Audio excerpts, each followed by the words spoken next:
하나님의 절대 주권이 어떤 사람들에게는 위협적일 수 있습니다. 이 세상에서 권세를 소유하고 있고 자신의 이익을 위하여 자의적으로 그 권세를 사용하는 사람들이 바로 그런 위협을 느끼고 있습니다. 그래서 그들은 어떠한 인간의 권세도 독립적이지 않다는 사실, 즉 모든 인간의 권세는 더 큰 권세에 종속되어 있기에 그 큰 권세의 통제를 받아야 된다라는 이 사실을 그리 반가워하지 않습니다. 누군가에게 통제받는다고 하는 것은 굉장히 귀찮은 일이기 때문입니다. 그래서 사람들은 다양한 동기와 논리로 인간 생활의 무대에서 하나님을 제외시키려고 무단히 노력하고 있습니다. 그러나 매번 실패로 끝날 뿐이죠. 한편 이와 반대되는 부류의 사람들이 있습니다. 하나님의 주권적 시행은 항상 섭리적 차원을 가지고 있다, 그렇게 믿고 있는 사람들입니다. 여기서 섭리는 약속으로 표현할 수 있을 겁니다. 그러므로 그들에게 있어 하나님의 절대 주권은 자기의 권세를 침범하는 위협이 아니라 약속이 됩니다. 이 약속은 바벨론 포로 생활 속에서 비참하게 살고 있는 오늘 본문의 다니엘과 같은 유대인들에게 소망과 그 기반을 마련해 주었습니다. 그리고 이 약속은 율법책이 소각당하고 어린아이들이 살해되는 그 시대 속에서 믿음을 지키려 했던 그 사람들에게 공의로우신 하나님이 하나님의 주권을 세우는 의와 공의의 세상이 반드시 도래할 것이고, 그래서 이 세상의 현재 상태가 완전히 뒤집어질 것이다 라고 하는 그 확신을 주었습니다. 성도님, 이것이 바로 성도의 특권입니다. 모든 것이 잘못되는 것 같아 절망할 수밖에 없는 그런 상황 속에서 성도는 모든 것이 합력하여 선을 이루는 하나님의 주권을 인정할 수 있는 것입니다.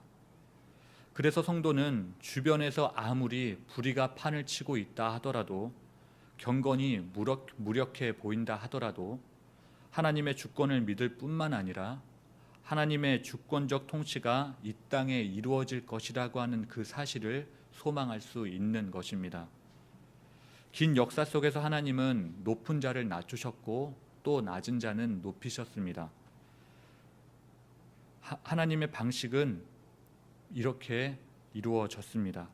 하나님의 이러한 통치 방식은 포로로 잡혀간 이스라엘 백성들에게 확고한 소망의 근거가 되었습니다. 포로로 끌려와 어쩔 수 없이 억압받는 그 낮은 자리에 살아가는 이스라엘 백성들을 하나님은 지키시고 보호해 주셨습니다. 영원히 동일하신 하나님은 오늘도 같은 원리로 당신의 백성과 세상을 통치하고 계십니다. 하나님은 지금도 낮은 곳으로 임하시는데 그럼에도 불구하고 사람들은 여전히 높은 곳으로만 오르려고 하고 또 그러고 있다라는 사실이 우리에게 참 많은 안타까움을 가져다 줍니다.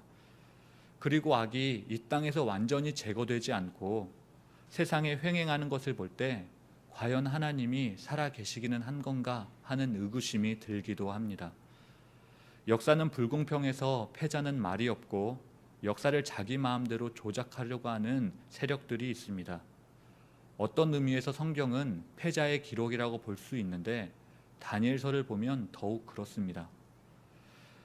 그러나 놀라운 건 다니엘서 그 어디에도 비관주의나 패배주의의 그림자를 찾아볼 수 없다는 겁니다.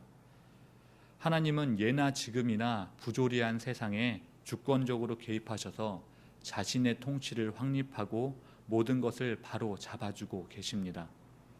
그리고 마지막 때에 하나님은 그리스도의 재림을 통하여 모든 것을 규정하실 겁니다. 그때 성도들에게 요구되는 것이 바로 믿음과 인내입니다. 현대의 급격한 변화와 이에 따른 사람들의 조급증은 성도들로 하여금 오래 기다리는 믿음을 가지지 못하게 만듭니다. 이러한 때에 반드시 가져야 될 역사적 시각은 하나님의 약속과 계획은 반드시 이루어진다라고 하는 믿음일 겁니다. 이 믿음은 불확실한 시대를 살아가는 우리들에게 지혜가 됩니다. 이것이 하나님 나라를 소망하는 성도의 종말론적 안목입니다. 느부갓네살의 조서 형식으로 꾸며진 오늘 본문의 다니엘서 4장 말씀은 디아스포라 유대인들에게 있어서 세계의 역사가 하나님께 속해 있다라고 하는 그 사실을 전해주고 있습니다. 그리고 세계의 위대한 왕은 하나님 앞에서 아무것도 아닌 존재이며 그저 한시적인 권력만 가지고 있다라고 하는 사실을 전해줄 뿐입니다. 그리고 본문의 말씀은 현대를 살아가는 독자들에게도 신앙생활을 하면서 반드시 명심해야 되는 신앙적 진리를 제시해주고 있는데 그것은 다음과 같습니다. 첫째로 본문에서 하나님은 자기 교만의 위험성을 경고하고 있습니다. 25절에 잘 요약되어 있는 이 주제는 상징적인 언어로 가득 차 있는 본문에서 가장 중요한 거라고 볼 수 있습니다. 느부갓네살은 이것을 왕위에서 쫓겨난 뒤에야 비로소 깨닫게 되었습니다. 그는 하나님의 시험을 겪은 후에야 지극히 높으신 하나님이 세계 왕국의 진정한 통치자이시며 하나님이 선택한 자에게만 왕위가 허락된다라는 그 사실을 깨닫게 되었습니다.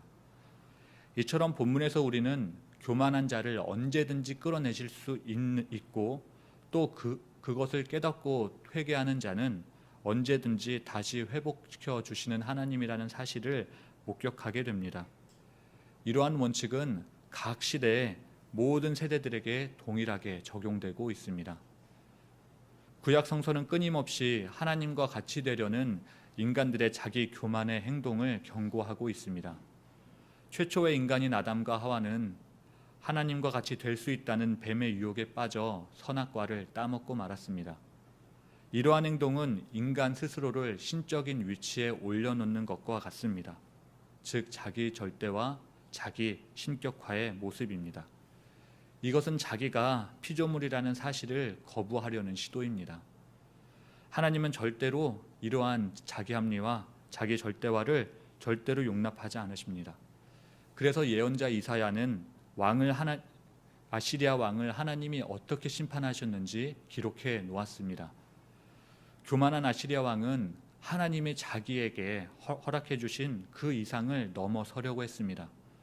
뿐만 아니라 에스겔은 스스로 교만해진 두로 왕에게 다음과 같이 경고했습니다. 에스겔서 28장 2절의 말씀입니다. 왜냐하면 인간의 자기 교만은 스스로를 신의 위치에 올려놓는 것이며 하나님으로부터 분리된 삶을 살겠다라고 하는 허무맹랑한 도전이기 때문입니다. 이거야말로 하나님으로부터 이탈하겠다는 욕망의 시도입니다. 뿐만 아니라 인간 죄악의 시작이며 타락의 출발점이기도 합니다. 이 자기 교만의 유혹은 오늘 우리 모두에게 조용히 다가오고 있습니다. 아담과 하와 그리고 수많은 절대 통치자들이 받았던 자기 교만이라는 죄의 요구는 시대를 초월하여 우리 모두에게 동일하게 엄습해오고 있습니다. 그래서 본문은 아주 분명하게 하나님의 권위에 도전하거나 불복종하는 자들에게 하나님의 심판이 있다라고 하는 그 사실을 경고해주고 있는 겁니다. 둘째로 본문은 우리에게 믿음과 행함의 관계가 상호 배타적이거나 대립적이지 않다라고 하는 그 사실을 전해주고 있습니다. 우리는 느부갓네살을 향한 다니엘의 충언 속에 숨겨진 이 관점을 놓쳐선 안 됩니다. 본문은 도덕과 윤리가 올바른 믿음을 위한 자리가 되어야 함을 강조하고 있습니다. 온전한 믿음은 삶의 현장에서 공의를 실천하는 참된 도구로 살아갈 때 나타나게 됩니다. 물론 자성과 구제를 통해 구원에 도달할 수 있다는 말은 아닙니다. 그러나 그것들은 기독교인들이 삶에 있어서 반드시 동반되어야 하는 믿음의 외면적인 모습입니다. 그래서 믿음 있는 자는 누구든지 일상생활의 평범한 자리로 계속해서 내려갈 수 있어야 됩니다. 왜냐하면 믿음은 위를 바라보는 수직적 관계의 핵심이기도 하지만 이웃을 향한 수평적 관계의 출발과 동기가 되기도 하기 때문에 그렇습니다. 그런즉 참되고 진실한 믿음은 덕행과 구제와 사회적 약자를 위한 진심 어린 배려 속에서 활짝 꽃피는 법입니다. 그래서 우리는 잠언의 교훈에 귀를 기울일 수 있어야 됩니다. 잠언은 다음과 같이 말합니다. 가난한 사람을 학대하는 자는 그를 지으신 이를 멸시하는 자요, 궁핍한 사람을 불쌍히 여기는 자는 주를 공경하는 자니라. 많은 사람들은 지금도 하나님 없이 성공하기를 바라고 있습니다. 이들은 자기 삶의 영역에서 가능한 한 하나님을 배제하려고 합니다.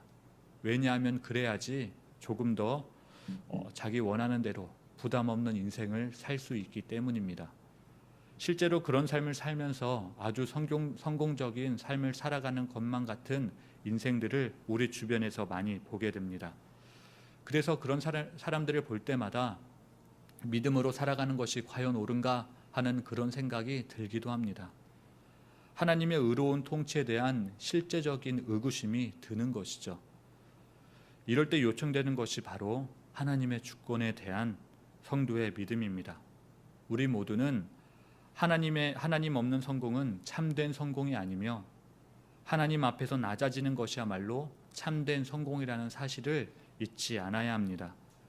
오늘 본문은 현대 그리스도인들이 새롭게 확인해야 될 하나님의 주권성과 의로운 통치에 관한 변함없는 메시지를 전해주고 있습니다. 그 메시지는 낮은 곳을 향합니다.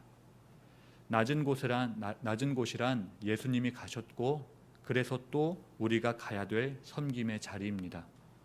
사랑하는 성도님, 주님이 가신 그 길을 따라 공의를 행하는 자리에 우리 역시 설 수 있어야 됩니다.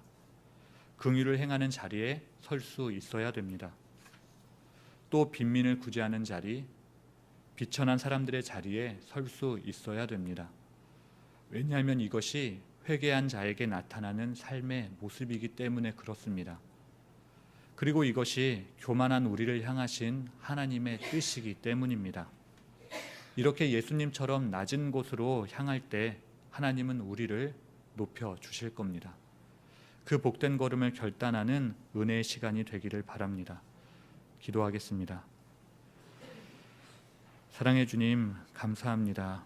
이 새벽에 우리를 깨워주셔서 주님 앞에 나와 예배할 수 있는 은혜 허락하여 주시니 감사합니다. 하나님, 우리가 살아가는 이 모든 삶은 한시적인 삶입니다. 바람처럼 왔다가 또 바람처럼 순식간에 사라져버리는 인생입니다. 이 세상 속에서 하나님, 저희들 세상적인 욕망과 욕구를 채우기 위하여 허송세월하지 않게 하여 주시고 늘 하나님과 같이, 주님과 같이 낮은 자를 귀히 여기고 그들을 위하여 섬길 수 있는 은혜 허락하여 주시옵소서. 그렇게 살아가는 우리를 주님이 기억하시고 높여 주신다 하셨습니다. 그 믿음이 우리의 믿음이 되어 정말로 이 추운 계절에 따스한 마음을 가지고 이웃을 섬기는 착한 신월제일교회 모든 성도들 될 수 있도록 은혜를 허락하여 주시옵소서. 주님의 말씀을 가지고 오늘도 말씀을 전하고 계시는 담임 목사님을 축복하며 기도합니다. 그의 인생과 사역 속에 주님 늘 동행하여 주시옵소서. 하나님 말씀 전할 때마다 성도들의 삶이 변화되는 역사 보이게 하여 주시고 그로 인하여 세상과 우리 교회가 변화되어지는 역사 있게 하여 주시옵소서. 오늘 주님 앞에 기도 제목 가지고 나왔습니다. 우리의 모든 기도에 응답하여 주시고 역사하여 주시옵소서. 살아계신 예수 그리스도의 이름으로 간절히 기도하옵나이다. 아멘.